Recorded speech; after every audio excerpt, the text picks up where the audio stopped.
Belgian Fries. A side dish from Belgium. Serves 4. You will need 3 ingredients.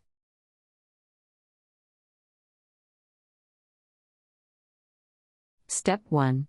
The older the potato, the better it is for making fries. Never make fries with young potatoes as they have not had time to develop sufficient starch. Step 2. Pour enough oil into a deep fryer to reach at least halfway up the sides of the pan. Heat the oil to 325 degrees Fahrenheit. Step 3. Cut the potatoes into sticks 1/2 inch wide and 2.5 to 3 inches long. Dry all the pieces thoroughly in a clean dish towel. This will keep the oil from splattering.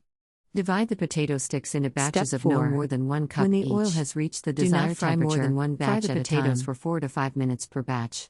They should be lightly colored but not browned. Note: Belgians eat fries with mayonnaise. Country Reports, Culture, Countries, Travel.